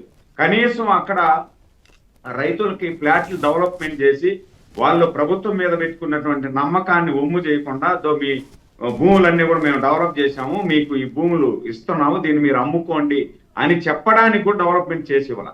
ఈ రోజు మేము శరవేగంగా చేస్తున్నాం. ఇప్పుడు మీరు చూడండి, గవర్నమెంట్ వచ్చినటువంటి ఆంధ్రప్రదేశ్ లో చంద్రబాబు నాయుడు ముఖ్యమంత్రి అయిన తర్వాత 11 నెలలు అయింది. 11 నెలల్లో గత 5 సంవత్సరాల్లో పెండింగ్ ఉన్నటువంటి రైతులకు, రైతు కూలీలకు ఇవ్వాల్సినటువంటి బకాయిలన్నీ కూడా క్లియర్ చేసుకుంటూ వాళ్ళకి ఇవ్వాల్సినటువంటి ప్లాట్లన్నీ కూడా క్లియర్ గా రెడీ చేసి వాళ్ళకు రెడీ టు సేల్, ఒకవేళ అమ్ముకోవాలా అంటే అమ్ముకోవచ్చు, లేదు తనఖా పెట్టుకొని డబ్బులు తీసుకోవాలంటే డబ్బులు తీసుకోవచ్చు. రైతులకు సంబంధించి హామీ ఇస్తా అంటున్నారు, రైతులు కూడా అదే వెయిట్ చేస్తున్నారు. ఇంకా భూమి కావాలంటే ఇవ్వడానికి సిద్ధంగా కూడా ఉన్నారు రైతులు. ఆ విషయం మీకు తెలుసు, మనం ఆల్రెడీ మాట్లాడుకున్నాం. కాకపోతే సీఎం విజనరీ మన అందరికీ తెలిసిందే, భవిష్యత్తుని ఇప్పుడే ఆలోచించి ముందడుగులు వేస్తూ ఉంటారు. దానికి సంబంధించి మనకి హైదరాబాద్ విషయానికి వస్తే ఏ విధంగా ఉందో మనం చూసాం. So at the same time Amaravati కూడా ఆ విధంగా మనకు కనిపించడానికి ఎంత టైం పడుతుంది అనుకోవచ్చు? 3 years లో కంప్లీట్ అయ్యే ఛాన్సెస్ ఉందా? ఇప్పుడు మనమైతే టెన్నూరు కరెక్ట్ గా 3 years లో 90% సింహభాగం కంప్లీట్ చేయాలనే ఆలోచనతో ఉన్నాం మేడం. ఎందుకంటే ఈరోజు ఒక మంచి కార్యక్రమం తీసుకొని ముందుకు పోతా ఉన్నటువంటి పరిస్థితుల్లో రైతులు సపోర్ట్ చేస్తున్నారు, రైతు కూలీలు సపోర్ట్ చేస్తున్నారు, కేంద్ర ప్రభుత్వం సపోర్ట్ చేస్తా ఉంది, అధికార యంత్రాంగం కూడా సపోర్ట్ చేయాలా. ఏదైతే ఆంధ్రప్రదేశ్ లో సురేంద్ర నాయుడు గారు ఒక్క నిమిషం, జనసేన ఎమ్మెల్యే మనకి బొలిశెట్టి శ్రీనివాస్ గారు లైన్ లో సిద్ధంగా ఉన్నారండి, ఒక్క నిమిషం వెయిట్ చేయండి. శ్రీనివాస్ గారు నమస్తే సార్. నమస్తే అమ్మా. శ్రీనివాస్ గారు, ఏదైతే కూటమి అనుకున్నటువంటి వైపు అడుగులు వేయడానికి జనసేన ముఖ్య కారణం అని చెప్పుకోవచ్చు. ఎందుకంటే కూటమి కట్టడానికి కూడా జనసేన అధినేత పవన్ కళ్యాణ్ తీసుకున్నటువంటి స్టాండ్ మనందరికీ తెలిసిందే. సో ఈ రోజు అమరావతి రాజధానిగా అడుగులు వేస్తున్నటువంటి సిచ్యువేషన్, మోదీ వస్తున్నారు, శంకుస్థాపన ప్రారంభోత్సవాలు చేయబోతున్నారు. ఇంకా ఎటువంటి డిమాండ్స్ అయినా పెట్టే అవకాశం ఉందా ఈ రోజు మోదీ ముందు మన రాష్ట్రం డెవలప్మెంట్ గురించి? డిమాండ్స్ కంటే కూడా రిక్వెస్ట్ అమ్మా. ఇప్పుడు వాళ్ళ ప్రధానమంత్రి గారి సపోర్ట్ ఈ రాష్ట్రానికి పూర్తిగా ఉంది. గడిచిన ఈ 10 నెలలు 11 నెలలు ఎక్స్పీరియన్స్ మీరు చూశారు. విశాఖ ఉక్కులో కానీ, పోలవరం ప్రాజెక్ట్ కానీ, మిగిలిన ఈ ఎన్ఆర్జీఎస్ నిధుల్లో కానీ, లేకపోతే 15 ఫైనాన్స్ 14 ఫైనాన్స్ ఇచ్చే డబ్బుల్లో కానీ అంతా కూడా పూర్తిగా సపోర్ట్ చేస్తా ఉన్నారు. ఇప్పుడు రాష్ట్రం 5 సంవత్సరాల్లో వెనక్కి వెళ్ళింది. ఇప్పుడు వరకు అమరావతి నగరం లేదు. ఇది రాష్ట్రం ప్రజల యొక్క కళ.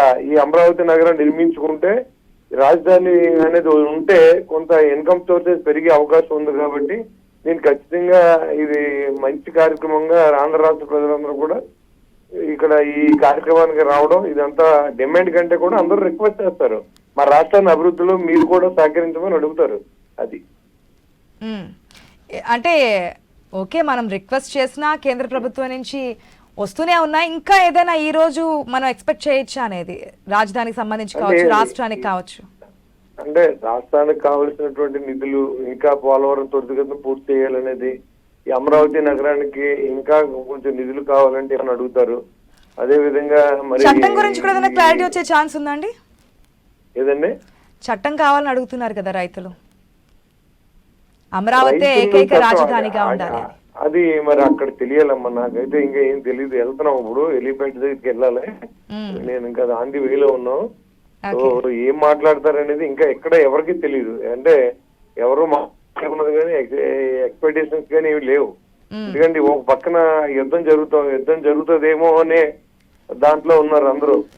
అదో టెన్షన్. అన్నెసరిగా ఇది మనం మాట్లాడి ఏమవుతుందో కూడా తెలీదు. కాబట్టి వెయిట్ చేయాలి. మనకు తెలియని దాన్ని మనం మాట్లాడడం పొరపాటు. అందుకని నాకు తెలియదు, నేను చెప్పలేనమ్మా, అంతే. ఓకే అండి.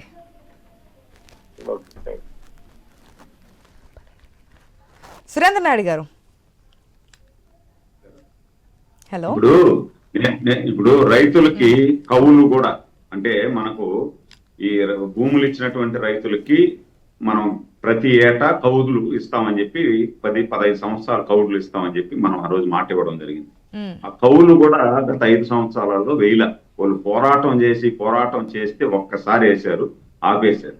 ఇప్పుడు టోటల్ ఏదైతే 5 సంవత్సరాల్లో పెండింగ్ ఉందో అవన్నీ కూడా క్లియర్ చేసేసి మళ్ళా అడ్వాన్స్ గా ఈ ఇయర్ కౌలు కూడా రైతులకు మనం వాళ్ళ అకౌంట్ లో వేసేసేదే కాకుండా ఏదైతే బ్యాంకులు ఉన్నాయో ఈ బ్యాంకులు అందరితో కూడా, బ్యాంకర్స్ తో కూడా మీటింగ్ పెట్టి, సాక్షాత్తు ముఖ్యమంత్రి అంటే ముఖ్యమంత్రి గారికి రైతుల మీద ఉన్నటువంటి చిత్తశుద్ధి ఏ పాటిది అనే దానికి ఇది ఒక నిదర్శనం.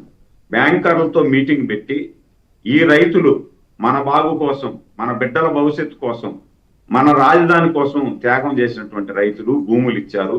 మీ రూల్ ఫర్ ఆల్ అనేది పెట్టుకోవద్దండి, కొంత ఎసులుబాటు ఇవ్వండి, రైతుల విషయంలో కొంత ఎసులుబాటు తీసుకొని మీరు మ్యాక్సిమం ఏమైతే సహాయం చేయగలుగుతారో ఆ సహకారాన్ని రైతులకు అందించండి అని చెప్పి బ్యాంకులతో కూడా మాట్లాడి మీటింగ్ పెట్టి వాళ్ళకి చేయమని చెప్పి కూడా చెప్పడం జరిగింది.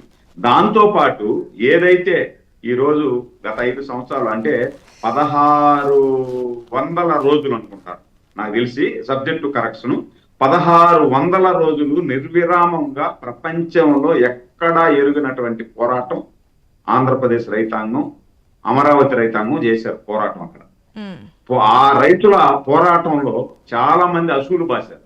అంటే స్వతంత్ర సమరంలో ఏ విధంగా అయితే స్వతంత్రం కోసం అసూలు బాసిన వాళ్ళని గుర్తుపెట్టుకుంటాము, అదే విధంగా నా రాజధాని అమరావతి కోసం నిరంతరం భూములు ఇచ్చి పోరాటం చేసి అమరావతి ఎక్కడే అజరామరణంగా ఉండాలని పోరాటం చేసినటువంటి రైతులు గత 5 సంవత్సరాల పరిపాలించినటువంటి పరిపాలకుల వల్ల అసూలు బాసినటువంటి రైతులకు కూడా ఒక స్మారక స్తూపం ఏర్పాటు చేసి వాళ్ళ త్యాగాన్ని ప్రతిఫలించే విధంగా, వాళ్ళ త్యాగాన్ని భావి తరాల వారు గుర్తు పెట్టుకునే విధంగా వాళ్ళకు కూడా స్తూపం కూడా ఏర్పాటు చేయడం జరుగుతుంది.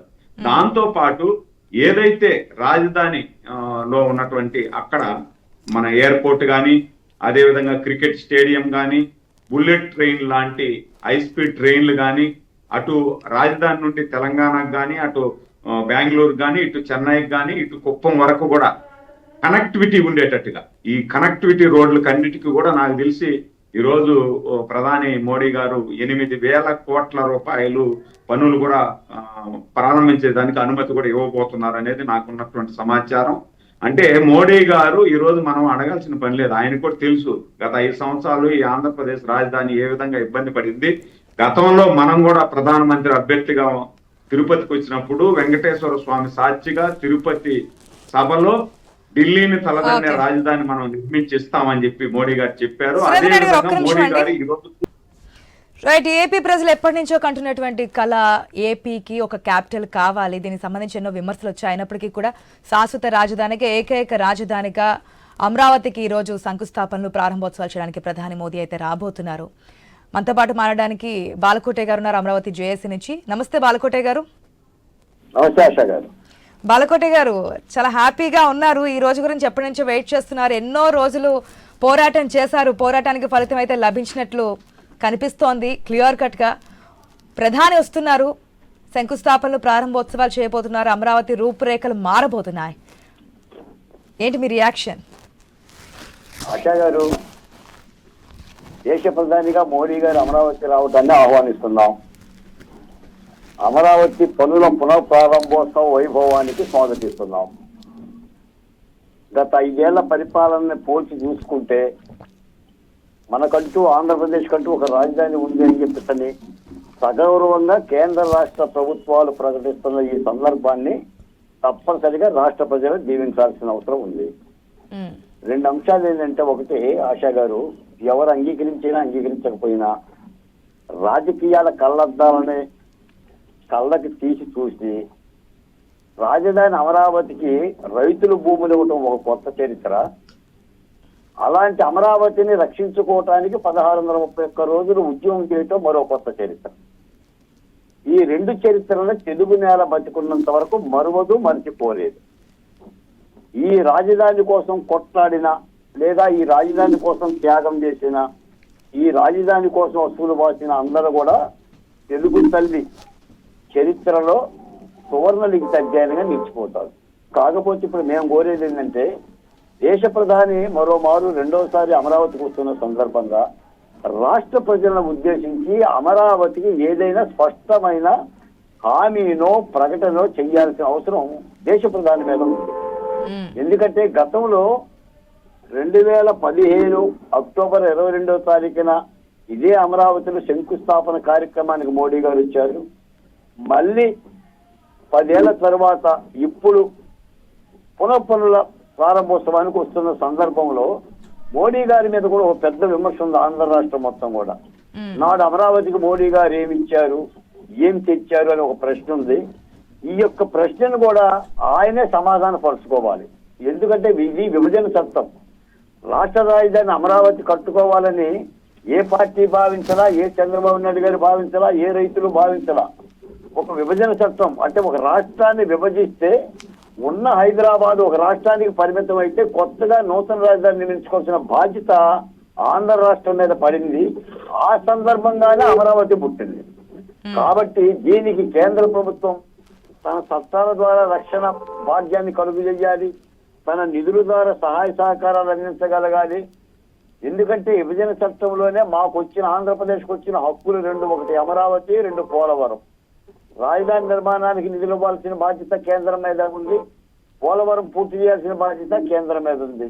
నేను ఇక్కడ వ్యక్తుల పేర్లు చెప్తున్నా, ప్రభుత్వాల పేర్లు చెప్తున్నా. ఏ ప్రభుత్వం అయినా సరే, నాడు కేంద్రమైనా, నేడు కేంద్రమైనా, రేపటి కేంద్రమైనా ప్రభుత్వాలు ప్రజలకు బాధ్యత పడాలి.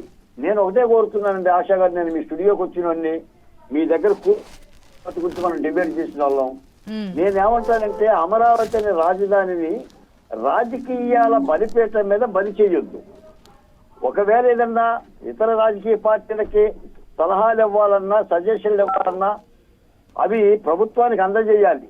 అంతే తప్ప రాజకీయాల కళ్ళద్దాల నుంచి రాజధాని చూసినంత కాలం రాష్ట్రానికి మనుగడ ఉండదు. ఇంకొక మాట చెప్తున్నాను ఆశా గారి, చివరిగా భారతదేశంలో 28 రాష్ట్రాలు ఉన్నాయి. 28 రాష్ట్రాల్లో 28 రాజధానులు ఉన్నాయి. కానీ ఏ రాష్ట్రంలో కూడా రాజధాని రగలేదు. ఏ రాష్ట్రంలో కూడా రాజధాని లేదు. కానీ దురదృష్టవశాత్తు శాపగ్రస్తమో అమరావతికి మాత్రం ఈ కష్టాలు వచ్చినాయి. జగన్మోహన్ రెడ్డి గారికి రాజధాని అంటే జగడం, ఇతర కొన్ని పార్టీలకి జగడం. మరి ఒక పక్క రాజధాని నిర్మాణం కావాలి. అసలు రాజధాని అంటే మన దృష్టిలో ఏం చెప్పాం, అదో అక్షయ పాత్ర. ఆర్థిక పరిస్థితి, రాజధాని లేకపోకుండా రాష్ట్రాలు ఎలా అభివృద్ధి చెందుతాయండి? నగరాలు కావాలి కదా, ఆర్థిక వ్యవస్థ కావాలి కదా, డబ్బులు కావాలి కదా. ఈ రోజు తెలంగాణ భాగ్యనగరం కారణంగానే దేశీయమానంగా ఏడాదికి 1,00,000 కోట్ల రూపాయల ఆదాయ వనరులతో తొలతూగుతుంది. బెంగళూరు అయినా, చెన్నై అయినా, ముంబై అయినా, కలకత్తా అయినా కూడా. కాబట్టి ఇప్పటికైనా సరే ఈ యొక్క ప్రధాని నరేంద్ర మోడీ గారు వస్తున్న ఈ సందర్భాన్ని పురస్కరించుకొని రాజధాని ఉద్యమకారులుగా మేము సంతోషపడుతున్నాం. సరే, ఇందులో ఎవరిని పిలిచారు, బాలకోట లాంటి కూడా ఆహ్వానం ఉందా లేదా అనే అంశం కూడా పక్కన పెడుతున్నాం. మాకు ఆహ్వానాలు లేకపోయినా పర్వాలా, మేము రైతుల కోసం స్పెషల్ గా గ్యాలరీ ఏర్పాటు చేశారని చెప్పారుగా. అవునవును చేశారు మేడం. నిన్న కూడా మేము ప్రభుత్వం దృష్టికి దాన్ని తీసుకెళ్ళాం. అలా తీసుకెళ్లి కొట్టాడటంతో రాత్రికి రాత్రి కూడా రాజధాని రైతులందరూ కూడా ప్రత్యేకమైన ఆహ్వానం పత్రికల్లో కూడా ప్రకటించారు. అంటే నేను అనేది ఏంటంటే మళ్ళీ అమరావతి రోడ్డు ఎక్కకూడదు మేడం. అమరావతిలో భూములు ఇచ్చిన రైతులు కానీ లేదా మరో మాది ఇంకా కొన్ని భూములు తీసుకుందామని ఆలోచన చేస్తుంది. ఆ ఆలోచన ఫలప్రదమైతే అలాంటి రైతులు కానీ మళ్ళీ పాదయాత్రలు చేసి, దీక్షలు చేసి, దీక్షా శిబిరాలు పెట్టి, ఎండకు ఎండి, వానకు తడిసి ఇలాంటి ఆందోళన కార్యక్రమాలు లేకపోకుండా కేంద్ర ప్రభుత్వం చట్టబద్ధమైన రక్షణ వ్యవస్థని చూడాలి. అది గెజిట్ రూపేణా చేస్తుందా, రాష్ట్రపతి యొక్క తాకీదు ద్వారా చేస్తుందా, విభజన చట్టంలో సవరణ చేస్తుందా? ఎందుకంటే ఇక్కడ రాష్ట్ర ప్రభుత్వం, కేంద్ర ప్రభుత్వం ఒకటే ప్రభుత్వాలు ఉన్నాయి. ఎన్డీఏలో భాగస్వామ్యం తెలుగుదేశం పార్టీ. ఈ రోజున కూడా తెలుగుదేశం పార్టీకి కేంద్రంలో ఏదైనా బిల్లు చేసుకోవాలన్నా కూడా చాలా తేలికపాటి పని. పైపచ్చి రాజధానికి సంబంధించిన అంశం. ఇప్పుడు జగన్మోహన్ రెడ్డి గారు రేపు వస్తారు మేడం. ఇప్పటి వరకు ఆయన 3 రాజధానులు వెనక్కి తీసుకోవాలా? మళ్ళీ ఏదైనా అధికారంలోకి వచ్చి ఉంటే రేపు పొద్దున్న 3 కాదు ఈసారి 6 పెడుతున్నాను అన్నాడు అనుకోండి, వాట్ ఈస్ అమరావతి పొజిషన్? ఏం ఆలోచించాలి? కట్టిన కట్టడాలు ఏమవ్వాలి, చేసిన నిర్మాణాలు ఏమవ్వాలి? అంటే నేను అనేది ఏంటంటే కూటమి ప్రభుత్వాన్ని అమరావతిలో నిర్మాణాలు మాత్రమే కాదు, అమరావతి అందరిదనే భావాన్ని వ్యాప్తి చేసేలాగా 3 ప్రాంత ప్రజల్లో కూడా అవగాహన కల్పించాలి. గత 5 ఏళ్ళ ఉద్యమంలో కూడా మేము ఆ పని చేశాం. సీఎం మీకు రైతులకి హామీ ఇచ్చారు కదా బాలకోటే గారు. అంటే ఇప్పటి వరకు ఉన్నటువంటి అడ్డంకులు ఇప్పుడు లేవు కదా. ఉమ్మడి రాజధాని హైదరాబాద్ కింద ఉండి 10 years కంప్లీట్ అయిపోయింది కాబట్టి ఇప్పుడు మనకు అడ్డంకి కూడా లేదు కాబట్టి క్లియర్ కట్ గా చట్టం గురించి మాట్లాడదాం, ముందుకెళ్దామని. అవును మేడం, చట్టాల్లో పెట్టారు. ఇప్పుడు శాసనసభ తీర్మానం చేసింది, శాసన మండలి తీర్మానం చేసింది, అమరావతి సిఆర్డీఏ చట్టాలు పెట్టింది, రైతులతో ఫామ్ 9.14 ఒడబడి చేసుకుంది. మరి జగన్మోహన్ రెడ్డి గారు చేంజ్ చేశాడు. ఇన్ని చట్టాల ద్వారా రూపాంతరం చెందితేనే అమరావతి కాదు నేను 3 పెడతానని అన్నాడు కదా. ఆ సౌలభ్యం ఎలా వచ్చింది ఆయనకి? ఆ సౌలభ్యం ఎలా వచ్చిందండి? అలాంటి సౌలభ్యం ఉండకూడదు కదా. మళ్ళీ రేపు పొద్దున వస్తాడు, కాదు మళ్ళీ నేను విశాఖ రుషికొండకే పోతానంటాడు. అమరావతిలో కేవలం సభలు మాత్రమే పెడతాను, అసెంబ్లీ ఒకటే పెడతాను, నేను వెళ్ళిపోతాను అని అంటాడు. ఎవరు బాధ్యత? ఈ రోజు మీరు ఒక మాట ఆలోచించండి. అన్నిదా భావించమాకండి. మోడీ వచ్చిన సందర్భంగా ముఖ్యమైన విషయం చెప్తున్నా. మీరు ప్రభుత్వం, ఆశా గారు, నేను రైతుని, నా పొలం మీరు తీసుకున్నారు, నా పొలానికి రక్షణ బాధ్యత మీకు లేదా మేడం? కొనుగోలు చేసిన పొలానికే మనం రిజిస్టర్ చేసుకుంటాం కదా, అవును. వారసుల చేత కూడా సంతకాలు పెట్టుకుంటాం కదా, దాన్ని లీగల్ ఎఫిడెవిట్స్ అంతా చూసుకుంటాం కదా. మరి అటువంటిప్పుడు ఇన్ని వేల ఎకరాలు ఇచ్చిన రైతులకి, రాజధానిలో ఖర్చు చేస్తున్న వేల కోట్ల రూపాయల యొక్క నిధులకి భద్రత లేకపోతే ఎలా? మన జగన్మోహన్ రెడ్డి గారు చేసిన పని ఏంటి? ఆశా గారు 36 కోట్ల రూపాయల ఖర్చు పెట్టగలిగిన అడవినే కదా పెంచింది. కట్లపాములు పెంచాడు కదా, తాచుపాములు పెంచాడు కదా, అమరావతిలో గేదెలు తిరిగాయి కదా, గొర్రెలు తిరిగాయి కదా, పిల్లగాలు చేట్ల పేకాట ఆడేది కదా, ఒక్క లైట్ కూడా ఎరగలేదు కదా, చెత్తకి నీళ్లు పోయలేదు కదా. అంటే మరి ఎలా అర్థం చేసుకోవాలి దీన్ని? మీరు ఒకసారి ఆలోచించండి. ఈ రోజు పండగ ఓకే, సంతోషిద్దాం, మోడీ గారు వస్తుందని సంతోషిద్దాం, కూటమి ప్రభుత్వం పనులు చేపట్టని సంతోషిస్తాం. మరి రేపు భవిష్యత్తులో ప్రమాదం సంగతి ఏంటి? అంటే నేను అందుకని అంటున్నా, అసలు ఈ అమరావతి అనే రాజధానికి ఇన్ని శాపనార్థాలు ఏంటి, ఇన్ని రాజకీయాలు ఏంటి, ఇన్ని తగవులేంటి? ఇప్పుడు చిన్నగా పెద్దగా రాజధాని కట్టుకున్నాం.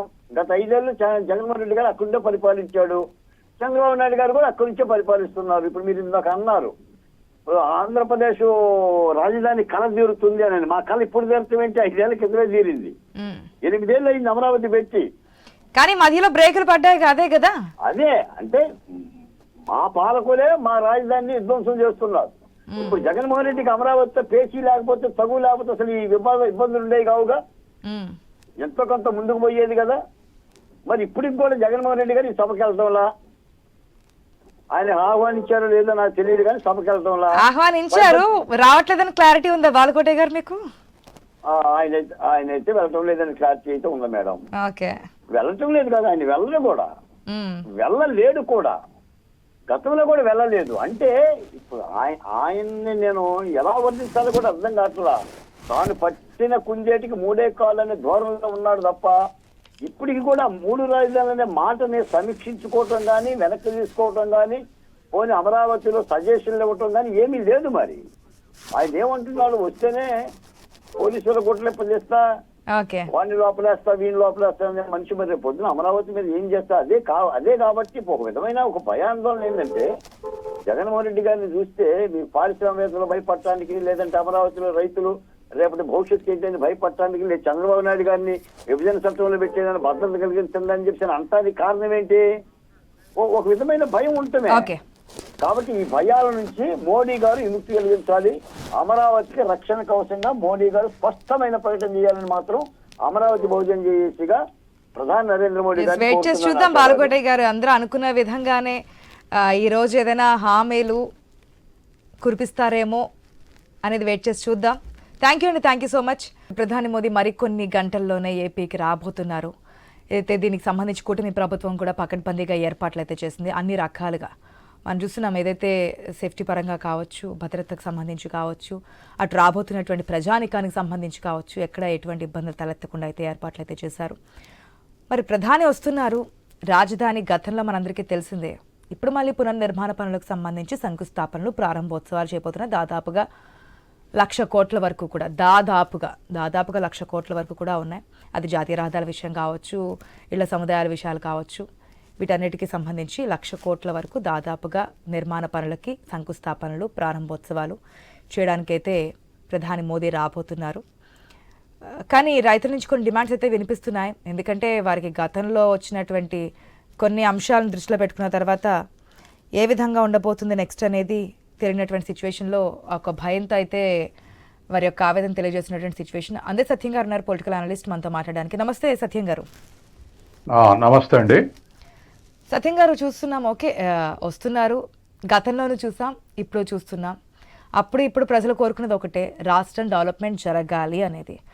కానీ గతంలో 3 రాజధానులు అన్నారు. ఒకవేళ అప్పటి నుంచి కనుక కంటిన్యూషన్గా ఉండుంటే, అమరావతి రాజధాని అని చెప్పేదైతే 14 టైంలో నిర్ణయం తీసుకున్నారు అసెంబ్లీ సాక్షిగా. అప్పటి నుంచి డెవలప్మెంట్ జరుగుంటే ఈ పాటికి రాష్ట్రం ఏ విధంగా ఉండేదో డెవలప్మెంట్లో అనేది ఒక ప్రశ్న. ఇప్పటికైనా సరే పకడ్బందీగా ఏకైక రాజధానిగా దీనికి ఒక చట్టం తీసుకురండి అనేది మరొక ప్రశ్న. ఎందుకంటే ప్రజల చేతుల్లో ఉంటుంది, ప్రభుత్వాలు పడిపోయేది కాబట్టి. మళ్ళీ ప్రభుత్వాలు మారితే యథా రాజా తథా ప్రజ అనే విధంగా ఉండకూడదు, మాకొక న్యాయం చేయండి, మాకొక హామీ ఇవ్వండి, భద్రత కల్పించండి అని చెప్పి రైతులు అడుగుతున్నారు. సో ప్రధాని వస్తున్నారు కాబట్టి వీటన్నిటి గురించి ఏదైనా క్లారిటీ వచ్చే అవకాశం ఉందనుకోవచ్చా? సీఎం కూడా చట్టం విధంగా మాట్లాడతామని చెప్పారు కదా రైతులతో మాట్లాడినప్పుడు. ఖచ్చితంగా హామీ అవసరం అండి. రాజధాని మార్చే ప్రసక్తే లేదు అనేటువంటిది. తర్వాత దానికి ఒక స్టాట్యుటరీ, రేపు ప్రధానమంత్రి ఉండొచ్చు, ఇంకో ప్రధానమంత్రి రావచ్చు, తెలుగుదేశం ఉండొచ్చు, లేదా ఇంకో పార్టీ ఉండొచ్చు, లేదా చంద్రబాబు నాయుడు ఉండొచ్చు, మరొక ముఖ్యమంత్రి రావచ్చు. ఇలా మారినప్పుడల్లా రాజధాని చర్చ చేస్తే అసలు డెవలప్మెంట్కు ముందుకు వచ్చేటువంటి అవకాశం లేదు. గత 5 ఏళ్లుగా వివిధ విద్యా సంస్థలు లేదా వివిధ సంస్థలు వచ్చినటువంటి వాళ్ళు మదన పడుకుంటూ ఉన్నారు. మేము అనవసరంగా వచ్చినాం అనేటువంటి స్థితిలో ఉన్నారు వాళ్ళు. ఇప్పుడు గవర్నమెంట్ చంద్రబాబు నాయుడు వచ్చింది కాబట్టి మళ్ళీ ప్రోత్సాహకంగా ఉన్నారు. రేపు 5 ఏళ్ల తర్వాత మళ్ళీ ఇదే పాత పాట మరో పార్టీ వస్తే అనేటువంటి ఒక కన్ఫ్యూజన్ ఉండొద్దు. ఒక క్లారిటీ ఉంటే, అది కూడా స్టాట్యుటరీ ప్రొటెక్షన్ ఉంటేనే రైతులకు కానీ లేదా వచ్చే సంస్థలకు కానీ గ్యారెంటీ ఉండేటువంటి అవకాశం ఉంది. కాబట్టి ఇప్పటికే ఒక 10 ఏళ్ల నుంచి ఏది రాజధానిలో తెలవక ఆంధ్రప్రదేశ్ యొక్క అభివృద్ధి, రాజధాని లేనటువంటి స్థితిలో అభివృద్ధి వెనకబడింది. తర్వాత 3 రాజధానులు అని చెప్పేసి ఒక కన్ఫ్యూజ్ అయింది. అది 5 ఏళ్ల నుంచి 3 రాజధానులు ఏవి ఏర్పడలేదు. దాని చుట్టూ అక్కడ కమర్షియలే, ఇక్కడ కమర్షియలే ఆలోచనలు. తర్వాత ప్రజలకు, ఆంధ్రప్రదేశ్ ప్రజలకు ఒక ప్రిస్టేజియస్గా, తెలంగాణ ప్రజలకు హైదరాబాద్ గురించి చెప్పుకున్నట్టుగా ఆంధ్రప్రదేశ్ ప్రజలకు కూడా త్వరలోనే ఒక గొప్ప సిటీ రాజధానిగా ఉన్నది అమరావతి అని చెప్పేసి ఒక చెప్పుకునేందుకు, తర్వాత ఆచరణలో కావాల్సినటువంటి పెట్టులు ఆకర్షించేందుకు రాజధాని అవసరం. సత్యం గారు ఒక్క నిమిషం అండి, కంటిన్యూ చేద్దాం ప్లీజ్. సారీ, ఏదైతే ఎమ్మెల్సీ రాజేంద్ర ప్రసాద్ గారు మనతో పాటు ఫోన్ లైన్లో ఉన్నారు. సార్ రాజేంద్ర ప్రసాద్ గారు నమస్తే అండి.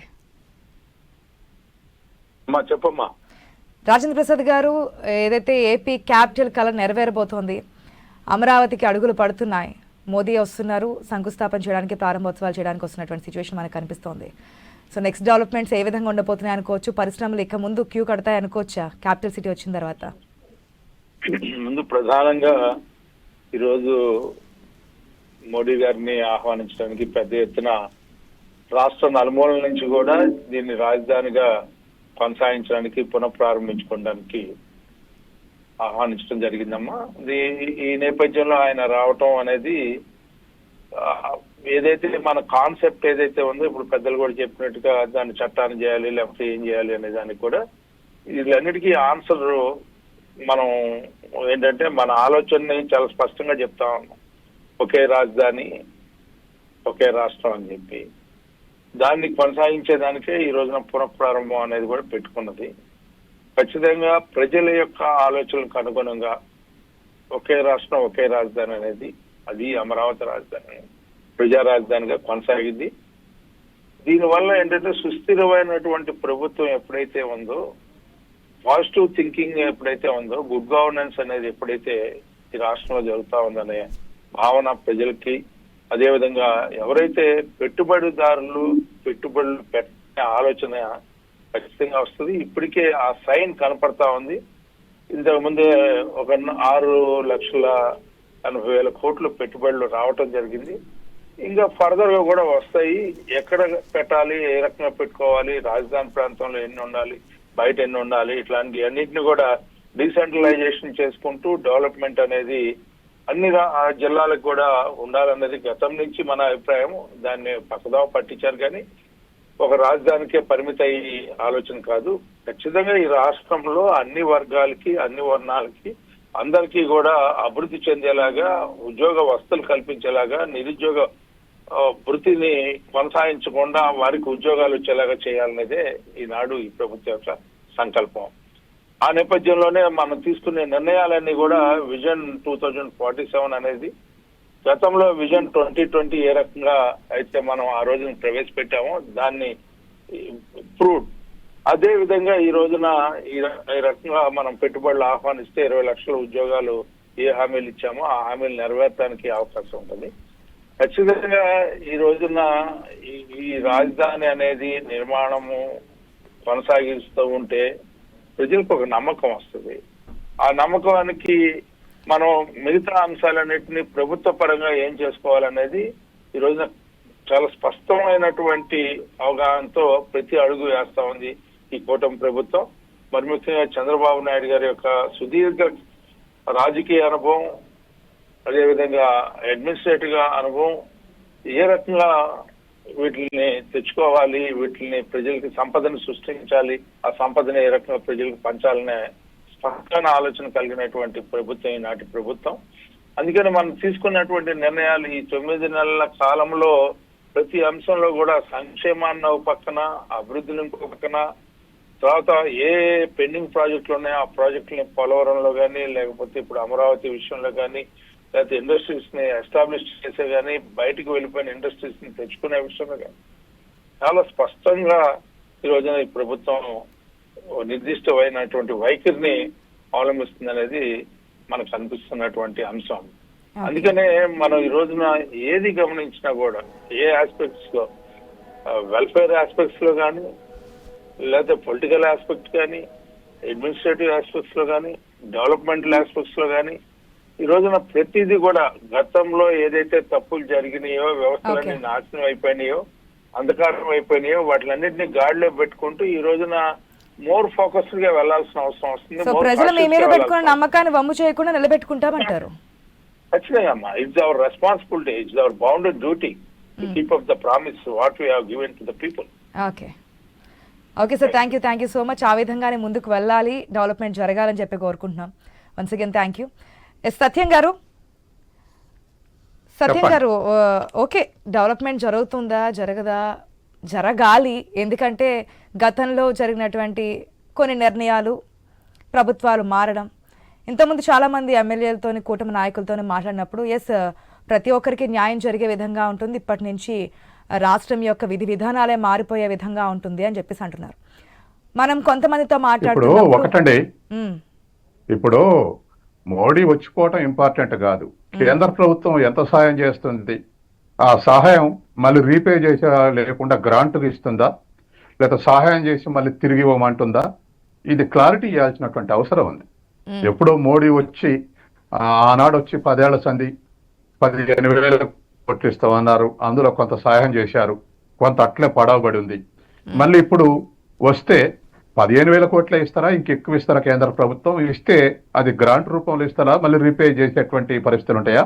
ఇవన్నీ ప్రధానమంత్రి క్లారిటీ ఇవ్వాల్సినటువంటి అవసరం ఉంది. తర్వాత రెండోది, ప్రధానమంత్రి వచ్చినప్పుడు అది క్రైసిస్ లో పడ్డప్పుడు క్లియర్గా రాష్ట్ర బీజేపీ నాయకులేమో అమరావతి రాజధాని అన్నారు, కేంద్ర ప్రభుత్వం ఉన్న వాళ్ళే ఏం మాట్లాడలేదు. ఎందుకంటే వైఎస్ఆర్ జగన్ కు 22 ఎంపీ సీట్లు ఉన్నాయి కాబట్టి అవసరం అవుద్దామని చెప్పేసి దోబూచులాడినటువంటి వైఖరి కేంద్రంలో బీజేపీ ప్రభుత్వం, కేంద్ర ప్రభుత్వం ఆ వైఖరితో ఉంటుంది. రాష్ట్రంలో ఉన్నటువంటి బీజేపీ నాయకులు అందరూ కూడా అమరావతి రాజధాని స్టేట్మెంట్లు ఇస్తుండేవాళ్ళు, కేంద్రం ఏం మాట్లాడపోయేది. అవాళ్ళ కేంద్ర ప్రభుత్వం లేదు, ప్రధానమంత్రి ప్రారంభోత్సవం చేసిండు, మారే ప్రసక్తే లేదు, మేము నోటిఫై చేశాం అమరావతి రాజధాని కాబట్టి అది మారే ప్రసక్తే లేదని చెప్పేసి ఒక అబ్సల్యూట్ స్టేట్మెంట్ ఇస్తే 3 రాజధానులన్నా సరి అమరావతికి పెట్టుబడులు వచ్చాయి. కాబట్టి ఇటువంటి అవకాశవాద వైఖరి మళ్ళీ ఉండకూడదు. రేపు ఇంకొక కేంద్ర ప్రభుత్వం వస్తుంది, ఇంకో ప్రధానమంత్రి వస్తాడు, అవతల ఇంకొక ఆయన వస్తాడు, అమరావతి వద్దంటే అక్కడున్న కేంద్ర మంత్రి అప్పుడు మోడీ ఇష్ట ప్రకారం చేసాం కానీ ఇప్పుడు మాకు ఇష్టం లేదు, విశాఖపట్నం బాగుంటుంది అన్నాడు అనుకోండి, దాని భవిష్యత్తు ఏమిటి? కాబట్టి ఇవాళ రైతులు అడగటమైనా, ఇండస్ట్రియలిస్టులు అడగనైనా ఒక స్టాట్యుటరీ స్టేటస్ అంటే చట్టబద్ధమైన స్టేటస్ ఇస్తే దానికి నమ్మకం కలుగుద్ది ప్రజల్లో కానీ, ఇండస్ట్రియలిస్ట్లో కానీ. ఆ ఆస్పెక్ట్లో ఆలోచించాలి. రెండవది, కేంద్ర ప్రభుత్వం కూడా ఇవాళ రాష్ట్ర ప్రభుత్వం రెవెన్యూ లోటుతోటి రాష్ట్రం ఏర్పడింది. ఆ తర్వాత ఇప్పుడు అప్పుల శాతం కూడా పెరిగింది. టాప్ 6 స్టేట్స్ లో ఆంధ్రప్రదేశ్ కూడా ఉంది అప్పుల శాతంలో. జిఎస్డిపిల అప్పుల శాతం దరిదాపు 45% ఉంది. మరి ఇటువంటి పరిస్థితుల్లో రాజధాని నిర్మించుకోవడానికి చాలా ఖర్చు అవుతుంది. అందుకని కేంద్ర ప్రభుత్వం మరికొంత ఏమైనా సహాయం చేస్తుందా? సహాయం చేస్తే ఇంకొంచెం, అంటే ఇప్పుడు కృష్ణా నది మీద ఇంకో 3-4 సహాయం వంతెనలు అనేది ఏ విధంగా కట్టుకోవాలనుకుంటున్నారు. ఉంటుందనేది కూడా ఒక పాయింట్. అంటే అప్పుల రూపేనా కాకుండా అదే విభజన చట్టంలో భాగంగా ఉన్నటువంటి హామీలైనా సరే ఇస్తే కాస్త రాష్ట్రం డెవలప్మెంట్ కి ఇంకాస్త ఇప్పుడు తోడ్పడినట్టు ఉంటుంది. చేసే సహాయం గ్రాంట్ కి ఇవ్వాలి, అంటే మళ్ళీ తిరిగి ఇచ్చే పరిస్థితి లేదు. Yes. తర్వాత ఇవాళ నేషనల్ ఇన్ఫ్రాస్ట్రక్చర్ ఒక ఆర్గనైజేషన్ ఉంది దానికి మన రోడ్డు కేంద్ర రవాణా శాఖ మీద గడ్కరీ మానిటరింగ్ చేస్తుంటాం. ఇప్పుడు ముఖ్యమంత్రి ఏమంటుండే ఇంకా 3-4 వంతెనలు అవసరం కృష్ణా నది మీద అంటుర్రు. అవతల డెవలప్ అవుతుంటే ఇన్ఫ్రాస్ట్రక్చర్ ఫెసిలిటీ లేకపోతే ఇబ్బంది పడతారు. కాబట్టి కేంద్ర ప్రభుత్వం చేయగలిగిన సహాయం ఇంకొక అదనపు రైల్వే లైన్ అమరావతి మీద నుంచి చేస్తామన్నారు, అది కానీ లేకపోతే ఇంకా 2-3 వంతెనలు కానీ ఇటువంటి నేషనల్ ఇన్ఫ్రాస్ట్రక్చర్ ఫెసిలిటీస్ భాగంగా జాతీయ రహదారుల భాగంగా వీటిని త్వరితంగా పూర్తి చేస్తే ఖచ్చితంగా అమరావతికి ఒక రికగ్నిషన్ వచ్చే అవకాశం ఉంది. కాబట్టి మోడీ వస్తుండని సంబరపడటం సప్పట్లు కొట్టడం కాదు. మోడీ నుంచి స్పష్టమైన హామీలు పొందితే మోడీ కూడా ఆ ప్రకటనలు చేస్తే అమరావతికి ఒక మనోధైర్యం వస్తుంది. అవును ఇది మారదు. ప్రజల్లో కూడా ఉన్నటువంటి ఒక చిన్న డౌట్ అదే మనకు కనిపించింది సత్యం గారు. అది. ఏదైతే కాబట్టి ఇప్పుడు మాట్లాడినప్పుడు కూడా ఆయన ఏమంటున్నారంటే గతంలో ఆల్రెడీ ఇప్పుడు రాజధాని ఏంటి గతం నుంచే ఉంది, 8 years అయింది, మళ్ళీ ఏదైనా ప్రభుత్వం మారితే మళ్ళీ రెడ్ వచ్చి మొదలెట్టని విధంగా ఈ విధంగా ఉంటే అది కాదు కదా, మాకు ఒక చట్టం కల్పించండి, భద్రత కల్పించండి. అదే కాదు, ఇప్పుడు జగన్ 3 రాజధానులు అంత మాత్రం డెవలప్ కాలే. ఉమ్మడి రాష్ట్రంలో హైదరాబాద్ రాజధాని అయితే విశాఖపట్నం ఎందుకు డెవలప్ అయింది అంటే దానికి ఒక ఇండస్ట్రియల్ క్లస్టర్ గా భావించి ఇండస్ట్రీస్ ని విశాఖపట్నం రప్పించారు. తర్వాత హార్బర్ దేంతో అవసరం ఉంటాయో అటువంటి ఇండస్ట్రీస్ అన్ని విశాఖపట్నం వచ్చినాయి. కాబట్టి 3 రాజధానులు లేకుండా కూడా అదే విధంగా డెవలప్ చేయొచ్చు. కానీ 3 రాజధానులు అన్నది దేనికి ఉపయోగపడదు అంటే అమరావతిని డ్యామేజ్ చేయడానికి ఉపయోగపడదు.